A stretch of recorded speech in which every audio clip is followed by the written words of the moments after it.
Hey everyone, welcome to the Hormone Genius podcast. I'm so excited today to be interviewing a dear friend of mine, Kelsey Umthun.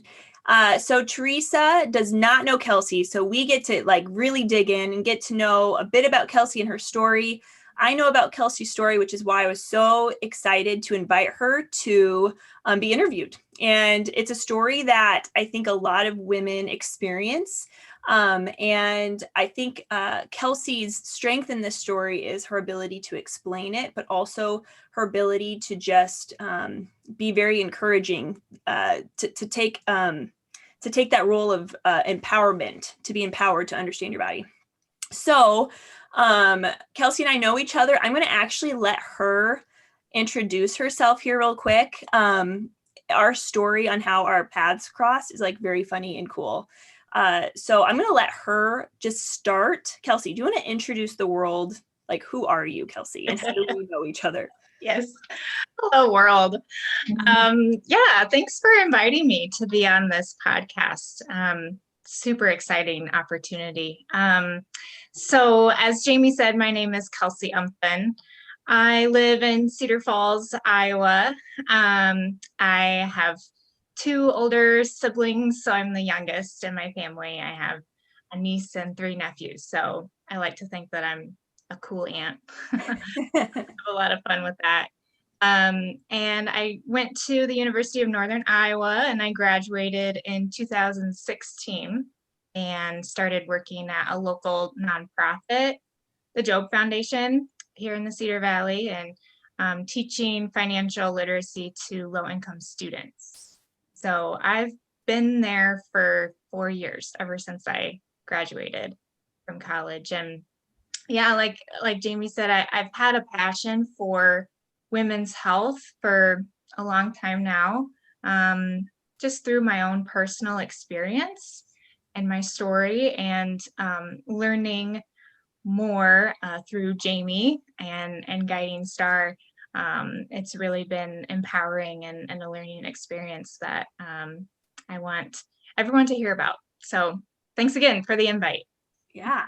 Okay, so I just want to share real quick a really cool thing, world. Okay, so Kelsey, I was going to give her a little spotlight moment here. Okay, so funny story. God is so good. There's going to be times in your life where you see the same person in your life over and over and over. You just see him. And maybe they've always been around, at church and other places, but you see him at the restaurant, you see him at the mall, you see him on the street, yada, yada. I always believe that's God saying that person, you need to talk with them. There's something about them that you need to know. So I was at a fundraiser for a local pregnancy center here. I'd go every year, and I was always really excited about the work they were doing. And I remember this one year in particular, the event was so organized and beautiful and awesome. And I'm like, who organized this event? Because at that time, I was praying in my heart and soul about getting a Guiding Star Center started. And we were thinking about what our first fundraiser would look like. So I was like, oh my gosh. So as the director was making a big deal, thank you so much to Kelsey who organized this event. Kelsey came up to the front. She was a college student. And I'm like, I need to find her. Mm-hmm. So months go by. We're thinking about our own fundraiser. And I'm thinking about Kelsey, but I don't know her name. I can't remember who she is. And then one day, randomly, at the coffee shop, she just walks right on in, literally minutes after I was just thinking about her. And right then and there, totally freaked her out. I'm almost a stranger, although I had met her once before. And I'm like, you need to be in my life. I need you, but don't be freaked out by me, but I'm pretty sure you're supposed to help me. So anyway, she has helped plan our galas since. So she's been on the board of directors of Guiding Star Cedar Valley. It was such an amazing, you are just an amazing person, Kelsey, with a beautiful heart to serve, but also just very diligent and detail oriented. Okay. So there we go. That's what I wanted to say. Because Teresa, again, doesn't know how, this meeting happened between you and I. It's how we know each other. So I just need to say that. Isn't that cool? Pretty amazing. And I was not freaked out, Jamie, for the record. Oh, good. I was excited to see you too, because like you said, we had met before real briefly, and I had been thinking about you as well, wanting to get connected. So that's how God works. He Yeah, just makes it happen. he does. Okay, ladies, listen, here's the thing. If when you listen to our podcast or there's people in your heart and life that move you, and if you can't get it out of your head, it doesn't escape you. Something that you constantly think about, something that maybe makes you really convicted or frustrated, like about the world or whatever. If it doesn't leave you, I really believe that's God speaking to you. And especially if the same person like pops into your mind or in your life several times, be bold and reach out. That's my little thing I want to say. Okay, enough about that, but I wanted the world to hear that really cool story. Kelsey, tell us a little bit about your kind of what brought you to the world of caring about women's health and how that applies maybe even to your own experience as a young woman. Yeah, so I guess I'll start at the beginning. My own personal story. I started my my cycles as a young teenager, pretty fairly regular, and in high school, my periods became irregular. I would get a period maybe twice a year. And I didn't really care too much about that at the time until I did get my period. And then it felt pretty awful, heavy, lots of cramps. And so that just wasn't fun. But my senior year of high school, I decided, okay, yeah, I've never had a gynecologist checkup. Maybe this is something that I need to look into. So I did, and I met with a nurse practitioner, and she told me that irregular cycles are really common, and she prescribed birth control for me. And I remembered being confused about that. I think I was like 17. I didn't know much about women's healthcare at all. Like I said, this was my first gynecology appointment. Mm-hmm. And so I kind of asked her some questions. I told her, well, I'm not, sexually active, so I don't feel like I need birth control. I just want to know why my cycles aren't happening every month. But she said lots of women take birth control pills for reasons other than birth control. And that this was really common. And I asked about any side effects that I might have. And she said that there's been lots of research and studies on birth control. So it's been around for a while now, and just kind of assured me that that I shouldn't have any side effects from it. She said, if anything, it will clear your acne. And I remember being slightly offended because I didn't have like bad acne, a little bit. I was 17, so it's like, okay, I didn't come to you about my acne, but great. So I didn't really know what else to do besides start taking birth control. And so I was still in high school at this point, and I remember, interestingly enough, my first side effect that I experienced was acne, which was exactly what she told me wouldn't happen. And it wasn't just like teenager acne; it was kind of painful. So I just kind of suffered through that for a few months, and it just wouldn't go away. And I did a little bit of research and learned that this could be a side effect of birth control, and it had just started when I started taking the pill. So I called my nurse practitioner again, and she said, well, yeah, there's different brands of birth control, and there's, name brand, which is more expensive, or you can, get an off brand, which is what I prescribe to you. So I said, well, is there anything else besides like birth control pill that I could try to get my cycles regular? And she told me, you know what, this is your best option. Let's just try a different brand of birth control. So I said, okay. And I got on a different brand and started taking that. And at this point, I was going into college. So big transition in my life. And the acne had subsided. And by the way, during this whole time while I'm on the pill, it seemed like I was getting my period every month. And so I felt like that was solving that issue. But on this different type of birth control pill, there was a different kind of side effect that can go unnoticed. It was very subtle, but I struggled emotionally, which now looking back, it makes a lot of sense because it affects your hormones. And so that makes sense. But at the time, I really didn't understand what was going on.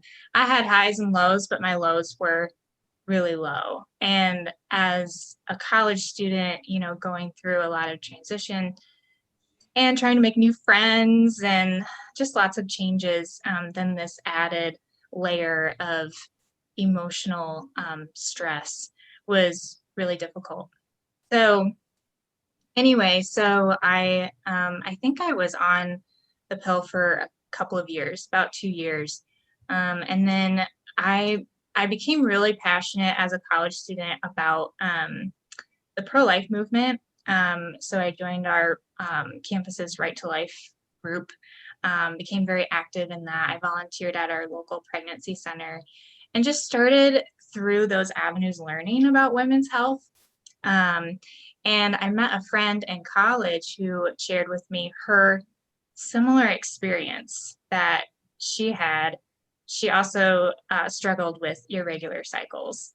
And no one else had ever really told me about that. I thought that I had heard that it was common, but I don't know. My friends and I in high school, we just didn't talk about it. And so when I met this friend in college and she shared that similar experience with me, I thought, oh, okay, so I'm not the only one. And she shared with me, she said, yeah, a lot of doctors and nurses will just prescribe birth control pill. That doesn't actually solve the issue. And I said, my nurse prescribed birth control pill. That's what I'm taking right now. So she kind of opened my eyes to how a lot of women do experience side effects. And she explained synthetic hormones, which I had never heard that term before. I didn't know that that's what I was putting into my body. So she sent me some resources and I looked into it and I thought, that's it. I'm just going to stop taking the pill. This emotional roller coaster is not worth it. And I don't want to put synthetic hormones into my body. That's just not something that I want to do. And so I stopped taking the pill and I went back to my nurse practitioner. I don't know why, but I went back to her and I told her that I decided to stop taking the pill. This is not what I want to do. And I told her, I said, I'm hearing that there are ways to just kind of naturally get to know your cycle. Is there anything that I can do naturally to help regulate my menstrual cycles? And she told me no, that this was the option for me. And so at that point, I just left because I knew I didn't want to be on the pill. I just knew that there was a way, that there had to be a more natural way, but I felt very confused and kind of broken, okay, something's wrong with my body. And she's telling me the only way that can fix it is if I take these synthetic hormones. And that doesn't feel right. So when I had stopped taking the pill, then my period stopped again. And was back to the same irregular cycle issues. And Jamie, actually, the first time that we met was when I was in college. So my Right to Life group had invited Jamie as a guest speaker on campus. And so that's how I first met Jamie, because we invited her to come and speak on fertility awareness and hormones.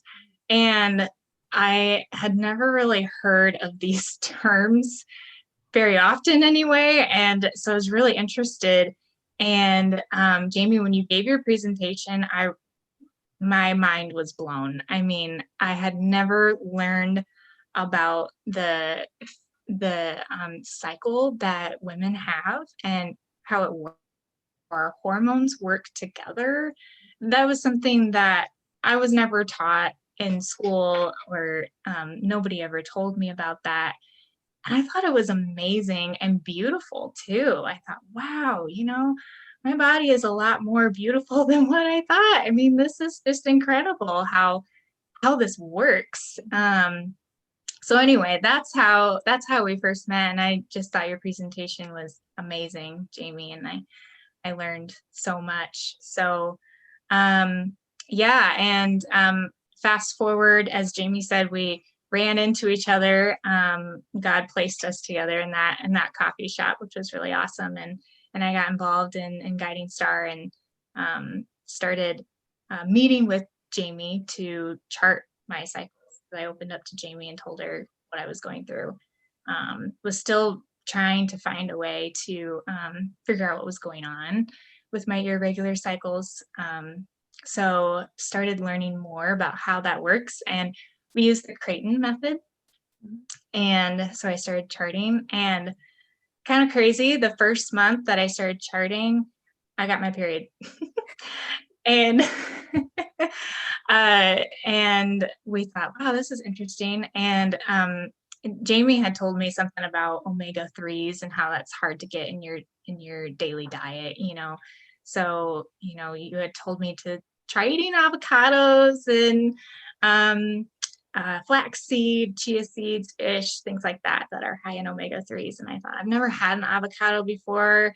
I don't know if I like them, but I took your suggestion, Jamie, and I started putting them in my smoothies and stuff. And so yeah, since I got my period right away, we thought, well, we'll just see what happens next month, because usually they're irregular. And ever since I started charting, I've had a menstrual cycle every month, and it's been 3.5 years. So I just think like the whole idea of getting to know my own body has been so empowering, to know how my fertility cycle actually works and to know about these hormones. I don't know everything. There's so much more. I'm not an expert by any means, but I have the basic knowledge of how a cycle is created and how it works in my unique body, because every woman is unique. So yeah, I really felt cared for, Jamie, when I was meeting with you, because instead of you telling me, oh, this is your only option, you time with me and you asked me a lot of questions about my body and taught me things, how I can track cervical mucus and how cervical mucus can tell you things even about your stress level. I mean, pretty amazing. So yeah, it was empowering. So that's kind of where my passion comes from. That's my story, and just wanting other women to hear it, because I'm guessing I'm not the only one out there who experiences. You are not the only one, Kelsey. A lot of people will resonate with that story. I think a lot of people will be jealous that like it only took charting and some avocados to get your cycle problems fixed.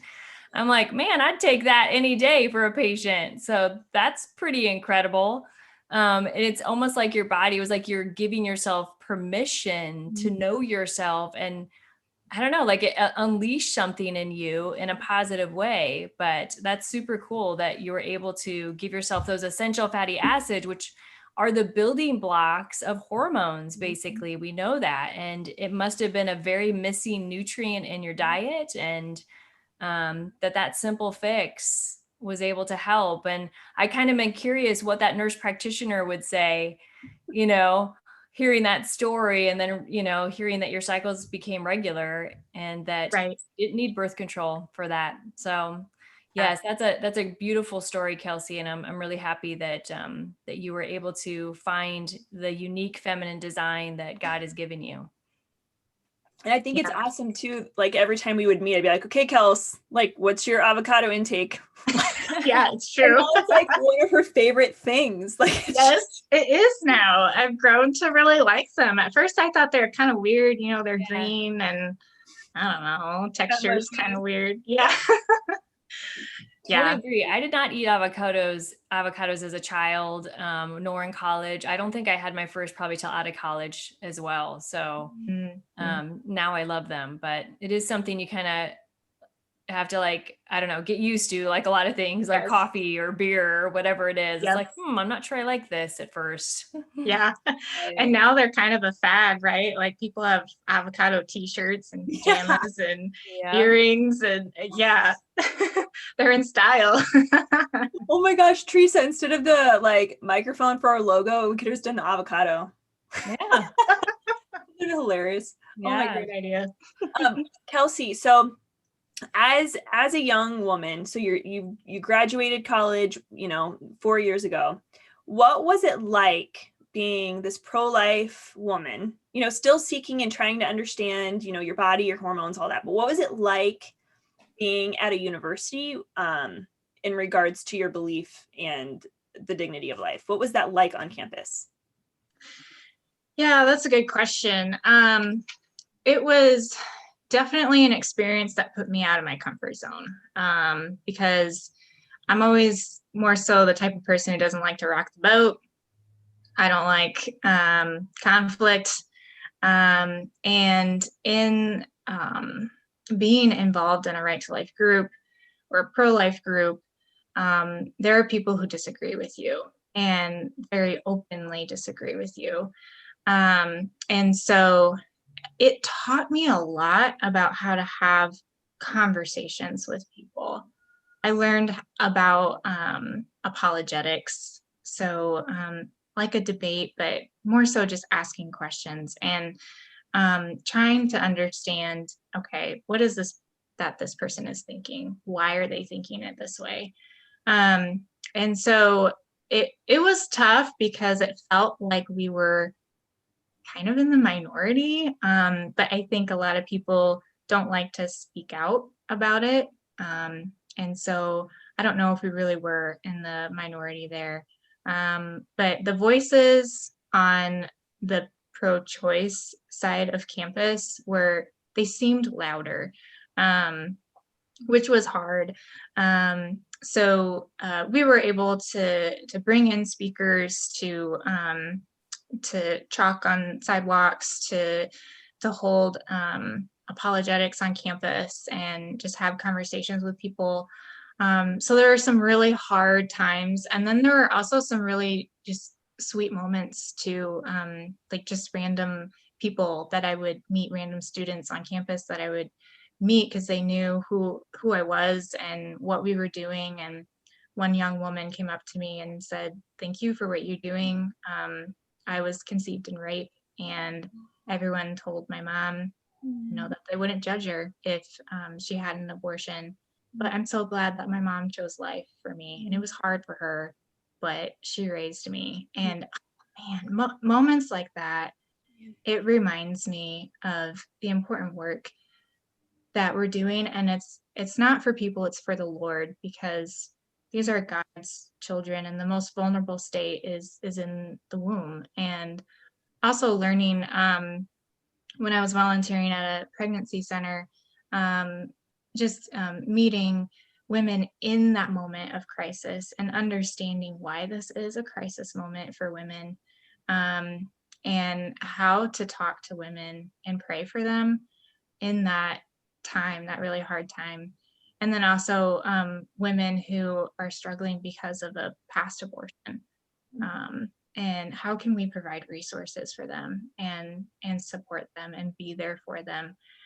Because that's what we need to do. We need to come together and be there for each other. So I guess to answer your question, Jamie, it was tough as a young woman, but also being on campus, it did provide opportunities to just meet a lot of people that I never would have otherwise met on campus. Yeah, that's it's really important to get to the point of relationships with people, because a lot of times, like when we hear about this issue, we hear a lot of just rhetoric, a lot of words, a lot of shouting sometimes. And this is about women, this is about men, this is about families, and it's about their needs, their desires, what's in their heart. And if we don't speak at that level of who they are individually, that people that are actually going through it, then we're not getting to the heart of the issue. Do you, Kelsey, because a lot of people, and I've come to see this just more and more as I practice, that a woman kind of understanding their fertility and this whole idea of fertility awareness and appreciating kind of the design of our bodies and our hormones. Do you feel like that is kind of a bridge, you could say, to women kind of being open to the gift of life, to the dignity of life, because they are able to connect to their own body as life-giving? Absolutely. Yeah. To know how beautiful the design is, just shows how miraculous the pregnancy is and how beautiful a pregnancy is. Yeah, absolutely. Our fertility is a part of who we are, and understanding our bodies is really important. So yeah, I think that it teaches women a lot about themselves, and also I think when you're empowered with that knowledge, you also have resources and people. You've probably built relationships with people who could help you if you do end up in a crisis pregnancy situation. But yeah, I think it increases the value of it, definitely. Like pulls it all together. Yeah. It all makes sense. Mhm. What do you think about, there's sometimes what I get a lot is with charting and fertility awareness, if I'm speaking at a church or at a school or whatever. And they're like, oh, fine, but I'm not Catholic, so I'm not gonna, pretty sure that it's not just for Catholics, it's for like any woman. And so what I've noticed in my professional experience is that there always seems to be this idea that if I'm in camp A, then I can't understand my body and chart the cycle. And I think that's getting better. I don't think that that's as schismed anymore. Praise God for that. But it's so interesting the number of times I was told that. I'm like, how in the world? And so often I think about how, and people always laugh when I say this, but our uterus doesn't have a religion and it doesn't have a political affiliation at all. And so anytime I get into any sort of conversation where there seems to be a dividing line, this could be a tip for anyone listening. And you're like, I don't know how to answer this. You just say, our uterus doesn't know, they don't know our belief system. It's an organ in our body and it works as it should. And so, would you say that there seems to be, and I think it is getting better, but is fertility awareness now, do you feel like it's kind of trending amongst your friends, or do you still feel like it's very unknown? I think it's starting to trend. I have a lot of friends, both married and single. And there are a lot of fertility awareness apps out there, a lot of different apps. And I know technology is a big deal now. So that makes it really easy. And I think a lot of my friends anyway will start using one of those apps just so that they can know when their period is going to come. And then just inadvertently, they start learning about their cycle that way. Oh, there's this thing called cervical mucus. Oh, I'm supposed to track that? Okay. Because that just kind of comes out through the app. So I think technology has really helped in that area. And so yeah, I don't know the numbers, but I do think that the trend is going up, and I have a lot of friends who are using some form of that to just kind of track their own cycles. And yeah, like you said about Catholics, I'm not Catholic, and when I sometimes am talking about this to other people, they mention that too, Jamie. Well, I'm not Catholic. Isn't that the rhythm method? Right. And I tell them, no, it's totally different from rhythm. I mean, this is about your unique body, and it really empowers you and teaches you about your body, because your fertility might be a little bit different from someone else's fertility. So to learn about that is really important. So Yeah, I hope it's becoming a trend. I think that it is from what I've been hearing. Mm-hmm. Yeah, I think you're right, Kelsey, about the menstrual tracking apps. It definitely has opened up since everybody has a smartphone in your generation. You know, it's just kind of common for younger girls to be tracking their periods at least. I always like have a caveat with it though, because there's so many menstrual tracking apps and the vast majority of them do not predict the fertile window. And so there's a lot of education still that needs to go into that for women, just knowing like, okay, your phone, in a sense, yeah, it can help you know when your next period's going to come, but it doesn't exactly know it. And that is more based on what we see in our bodies, not what the phone tells us it sees, because it can't tell us that, right? So in some ways, the phone is actually more like the rhythm method technology, even though it's in smartphone technology. So if anybody wants to know the apps that actually do predict the fertile window, the organization called FACS, which was started by Dr. Marguerite Duane, actually has studied all of the menstrual tracking apps that were released available in 2015 to try to figure out which ones actually do predict the fertile window. Now, I'm not saying people shouldn't use a menstrual tracking app. I just think you have to know, again, it's just all education, limitations, understanding our body is truly looking at our own biological markers, seeing our own cervical mucus and inputting that information, not letting the phone tell us, hey, you're seeing cervical mucus today. And you're like, I'm not really. You know what this thing Right. makes me think of every single time? And okay, Teresa, I apologize if I've already said this story. And listeners, I apologize if I've already told the story. I'll probably say it like 17 more times as long as I live on this podcast. So you'll hear it a lot. Okay. Anytime people talk about apps on their phone, like what you just said, Teresa, which is 100% true, like don't let the app tell you when you're noticing mucus or anything else. I think about the Office episode. You guys know what I'm talking about? When Michael Scott is like taking the company car and he's like driving to a location and the GPS says, take a right. And then Dwight's like, keep going straight because there's a lake. And he's like, no, the GPS is telling me to take a right. And so he did. And then he landed the company car in the lake or the pond, whatever. And so it was hilarious to me. I'm like, that's funny. But that's like what every time we talk about apps, I always think about that. But I agree, like, there's this awareness that the apps bring. I always think to myself, if I'm ever telling someone about or if they're asking me, I'm saying, what's your goal? Like, is your goal to learn about your body? Is your goal to avoid pregnancy? You know, are you having a hard time achieving pregnancy? Those latter two, don't use the app. Don't use them because they're not going to be effective like you want them to. First one, go for it. You know, if you're a healthy young woman and you're just you're not sexually active, you're just, you know, or if you are, whatever. But like, if it's more of like a awareness thing, cool, you know. But if you're trying to use or understand your cycle so that there's a goal of something, then don't, in my advice or opinion. Yep. Yeah, totally. Awesome. Okay. Well, Teresa, do you have any last questions before I ask the famous last question before we wrap up? I don't think so. I guess was just a little bit curious about the Job Foundation and just your work with that. And I guess give me just a little bit of like what is the beauty and gift that you are inspiring in women in that work that you do with them?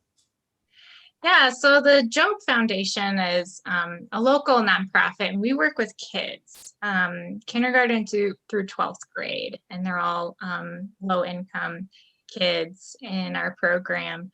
They're all from Waterloo, and we teach them financial literacy and give them tools to become financially successful.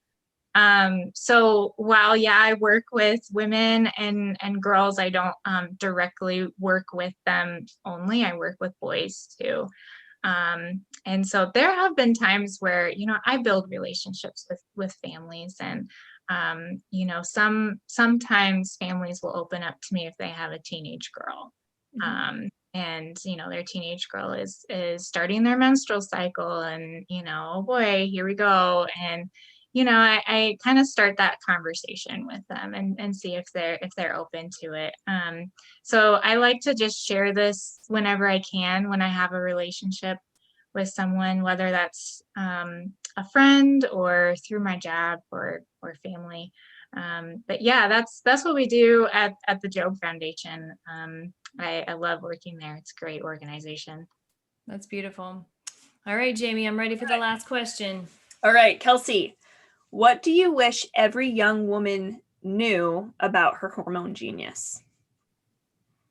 I wish that every woman knew about her fertility cycle, the beauty of it. I didn't until I was a senior in college.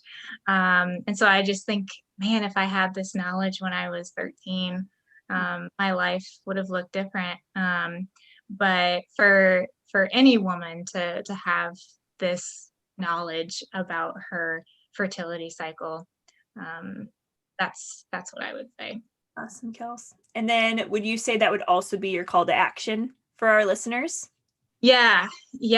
My call to action would be, if you are listening to this and you're really interested in learning more, ask questions, do some research and seek out a local guiding star if there's one in your area. And Jamie and Teresa, I'm sure you guys have lots of resources too.